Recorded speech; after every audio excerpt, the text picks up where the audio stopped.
Peuple du monde libre, nous sommes Anonymous.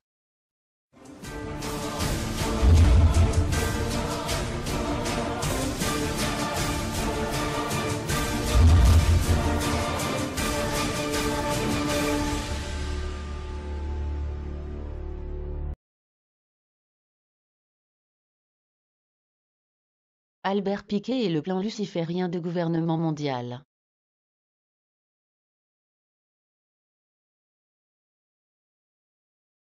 La lettre du général Albert Piquet à Giuseppe Mazzini du 15-08-1871 fut révélée par le commodore William Guicard, 1895-1959, dans son livre « Pavnin the Game, des pions sur l'échiquier » et canadien édité en 1954 par la National Federation of Christian Laymen. Cet officier de marine canadien faisait partie de l'équipe formée par l'amiral britannique Sir Barry Donville, ancien chef de la Naval Intelligence, retraité en 1936 et plus tard incarcéré par W. Churchill comme antibelliciste. Celle-ci traite du schéma crise, guerre, révolution des trois guerres mondiales suivies des trois grandes révolutions qui doivent marquer le XXe siècle.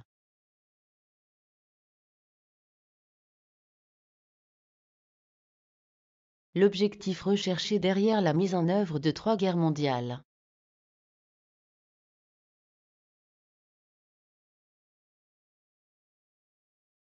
Jean Lombard, historien, écrivait en 1984 « Si l'on permet le déclenchement de la Troisième Guerre mondiale, la dévastation sera si considérable que les internationalistes en arriveront à prétendre que seul un gouvernement mondial, soutenu par une force de police internationale, permettra de résoudre les différents problèmes nationaux et internationaux, rendant impossible de nouvelles guerres. » Cet argument paraîtra logique à de nombreuses personnes.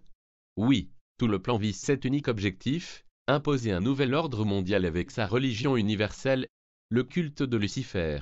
Le 14 juillet 1889, Albert Piquet déclarait, par exemple, au 23 Suprême Conseil du Monde, les chefs de la franc-maçonnerie universelle, la véritable et pure religion philosophique est la croyance en Lucifer.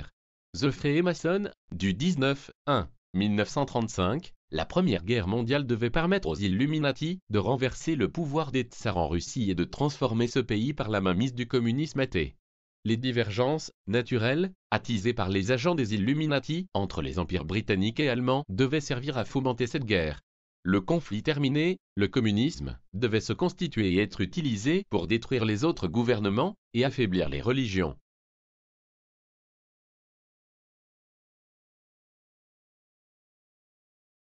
La Deuxième Guerre mondiale devait être fomentée en jouant sur les divergences entre fascistes et sionistes politiques. Cette guerre devait permettre la destruction du nazisme et accroître la puissance du sionisme politique de façon à ce que l'État souverain d'Israël puisse s'établir en Palestine. Pendant la Deuxième Guerre mondiale, la puissance du communisme international devait arriver au niveau de celle de la chrétienté tout entière. Arrivé à ce point, il devait être contenu et mis en réserve jusqu'à son utilisation pour le dernier cataclysme social. Quelles personnes informées pourraient nier que Roosevelt et Churchill ont réalisé cette politique ?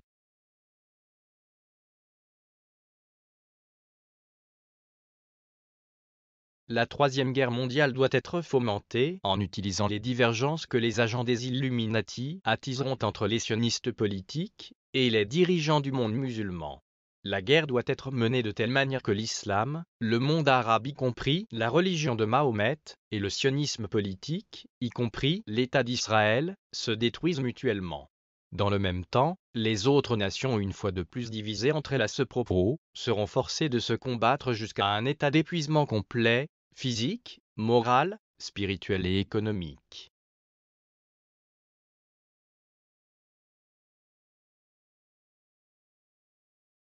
Quelle personne impartiale et raisonnable pourrait nier que les intrigues en cours au Proche, au Moyen-Orient et à l'Extrême-Orient ne préparent pas à la réalisation de ce dessein infernal? Le 15 août 1871, Piquet disait à Mazzini qu'après la Troisième Guerre mondiale, ceux qui aspirent à dominer le monde sans conteste provoqueront le plus grand cataclysme social que le monde ait jamais connu. Nous citons ces propres termes empruntés à la lettre, cataloguée au British Museum Library à Londres. Nous lâcherons les nihilistes et les athées et nous provoquerons un formidable cataclysme social qui, dans toute son horreur, montrera clairement aux nations les effets d'un athéisme absolu, origine de la sauvagerie et du plus sanglant chambardement. puis tous les citoyens, obligés de se défendre même contre la minorité révolutionnaire mondiale, extermineront les démolisseurs de la civilisation et les masses déçues par la chrétienté dont les esprits déistes seront à partir de ce moment sans boussole, à la recherche d'un idéal, sans savoir vers quoi tourner son adoration, recevront la vraie lumière grâce à la manifestation universelle de la pure doctrine de Lucifer, enfin révélée aux yeux de tous, manifestation qui suivra la destruction de la chrétienté et de l'athéisme, simultanément soumis et exterminés en même temps.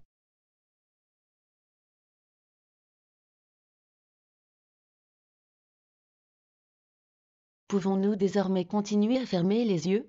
Allons-nous regarder impassiblement la destruction de tout ce qui fait notre société de liberté? Allons-nous tolérer que des pourritures puissent mener leurs plans à exécution? Il est de notre devoir de lutter contre cette ignominie. Il est de notre devoir de les court-circuiter pendant qu'il est encore temps. Partagez cette vidéo avec votre entourage, nous ne pouvons pas accepter d'être résignés. Non, nous n'en avons pas le droit. Nous avons le devoir de vaincre.